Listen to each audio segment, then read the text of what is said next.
Wave forms में हम लोग सबसे पहले पी वेव देखते हैं। अच्छा, पी वेव हम लोग लीड 2 में ही देखेंगे, ठीक है। लीड 2 में इसमें पी वेव में हम क्या देखते हैं, पी वेव की हाइट और वेट देखते हैं। अच्छा, मैं आपको ना ये बताना भूल गई थी, जो एक लार्ज बॉक्स होता है ना, उसके अंदर हमारे पास 5 स्मॉल स्क्वायर बॉक्सेस होते हैं। ऐसे 5 स्मॉल स्क्वायर बॉक्सेस होते हैं। तो ये एक स्मॉल स्क्वायर बॉक्स होता है ना, वो हमारे पास 1 मिलीमीटर के बराबर होता है, ठीक है। अब जो हम लोग इसमें विड्थ देखने वाले हैं, हाइट, पी वेव की जो हाइट है ना, अगर हमारे पास लेट्स सपोज ये पी वेव है। अब देखें इसके अंदर कितने स्मॉल स्क्वायर बॉक्स आ रहे हैं, 1 2 3, और ये समझिए 3 तक आ रहे हैं हमारे पास। तो ये नॉर्मल पी वेव है, ये इसकी होगी विड्थ। अगर हम इसकी हाइट देखें तो हाइट में मैंने इसके बॉक्सेस ड्रॉ नहीं करे, देखिए 1 2 3, 3 मिलीमीटर। अगर हमारे पास 3 मिलीमीटर से एक 3 मिलीमीटर तक इसकी हाइट है पी वेव की, तो वो नॉर्मल है, ठीक है। और अगर वेट भी 3 मिलीमीटर तक है तो मतलब ये पी वेव नॉर्मल है। लेकिन अगर हमारे पास हाइट 3 मिलीमीटर मतलब 3 बॉक्सेस स्मॉल स्क्वायर बॉक्सेस से ज़्यादा होगी, तो हमारे पास क्या होगा, राइट एट्रियल इनलार्जमेंट, ठीक है। और हम लोग इसको कहते हैं पल्मोनेल पी पल्मोनेली, ठीक है। अगर हमारे पास इसकी जो ये विड्थ है दिस, अगर ये हमारे पास 3 मिलीमीटर या फिर 3 स्मॉल स्क्वायर बॉक्सेस से ज़्यादा होगी, तो हम लोग कहेंगे कि हमारे पास क्या है, लेफ़्ट एट्रियल इनलार्जमेंट, और हम लोग उसको कहते हैं पी माइट्रल, ठीक है। अब ये जो पी वेव हम लोग देख रहे हैं ना, अब इसमें एक और ट्विस्ट है कि पी वेव के बाद हमारे पास क्यू आर एस कॉम्प्लेक्स है या नहीं है, या फिर हमारे पास इसका क्यू आर एस कॉम्प्लेक्स का कोई ताल्लुक़ नहीं है पी वेव का। ये सब लोग हम पी वेव में देख रहे होते हैं। तो फिर यहाँ पे इस पी वेव के अकॉर्डिंगली हमारे पास एक और एडिशन हो जाती है हार्ड ब्लॉक्स की, क्योंकि हार्ड ब्लॉक्स में हम लोग पी वेव को देख रहे होते हैं कि पी वेव के साथ Q R S complex present है या नहीं है, या फिर इसका कोई कनेक्शन नहीं है क्यू आर एस कॉम्प्लेक्स का पी वेव के साथ। तो हम लोग 1 बाय 1 हार्ड ब्लॉक्स को भी देख लेते हैं।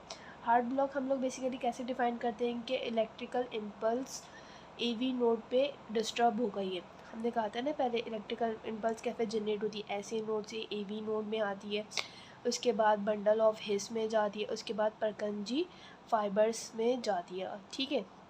यही बात है ना, electrical activity of the heart ऐसे ही हमारे पास मूव कर रही होती। तो जो हमारे पास डिस्टर्बेंस होगी इलेक्ट्रिकल एक्टिविटी की ऐसे नोड से ए वी नोड में, उसमें अगर कोई भी मसला आ रहा होगा, कोई भी डिस्टर्बेंसेस होगी, तो हम लोग से कहेंगे कि हमारे पास हार्ट ब्लॉक हो गया, ए वी नोड पे हो या उससे आगे हो, सब कंसिडर होगा कि हार्ट ब्लॉक है, ठीक है। अब हार्ट ब्लॉक भी ना हमारे पास 3 तरीके के होते हैं। एक तो हमारे पास फर्स्ट डिग्री हार्ट ब्लॉक होता है, सेकंड डिग्री हार्ट ब्लॉक होता है, और थर्ड डिग्री हार्ट ब्लॉक होता है। हम लोग बात कर लेते हैं first degree EV block, atrio ventricular block, ठीक है। बेसिकली इसमें होता क्या है हमारे पास कि जो हमारे पास कुछ इम्पल्सेस जो है ना, कंडक्ट सारी इम्पल्सेस जो ऐसी नोट से आ रही हैं, वही ए वी नोट में तो कंडक्ट हो रही हैं, लेकिन बहुत ज़्यादा स्लो, बहुत ज़्यादा डिले हो रही है। वैसे तो ए वी नोटल डिले होता है, लेकिन थोड़े से वक्त के लिए होता है, लेकिन यहाँ पे बहुत ज़्यादा डिले हो रहा है ऐसे नोट से ए वी नोट में आने के लिए। तो ये हमारे पास क्या करा रही है, first degree A V block. इसमें हमें ई सी जी में क्या फाइंडिंग्स मिलेंगी, बेसिकली हमें प्रोलॉन्ग्ड पी आर इंटरवल मिलेगा।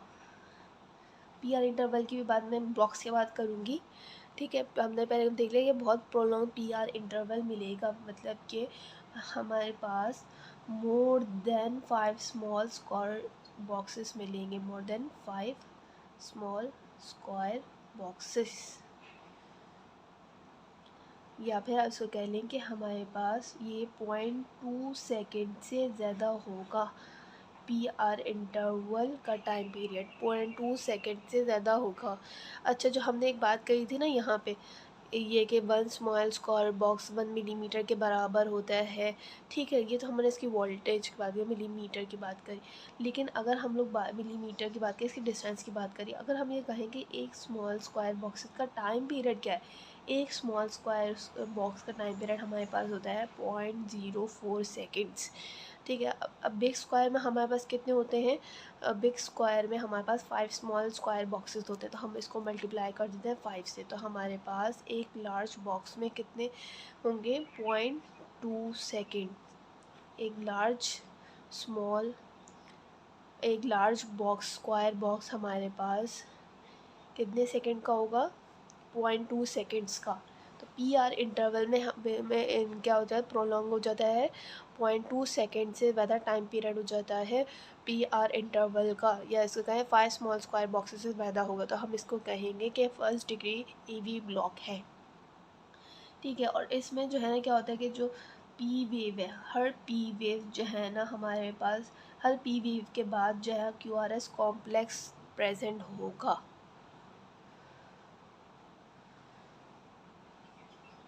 हर पी वेव के बाद Q R S complex present होगा। मेन बात आपने याद रखनी है। उसके बाद हम लोग इसके कुछ कॉजेज़ होते हैं, ये किस वजह से होता है, ए वी नोडल डिजीज़ की वजह से हो सकता है, कुछ एथलीट्स में वेगल टोन इंक्रीज़ हो जाती है, इस वजह से होता है कि पेशेंट को एक्यूट इन्फीरियर वॉल एम.आई या इलेक्ट्रोलाइट डिस्टर्बेंसेस हैं, तो इनकी सबकी वजह से A V first degree A V block हो सकता है, ठीक है।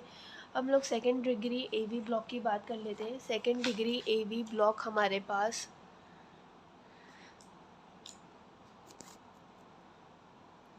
Second degree A V block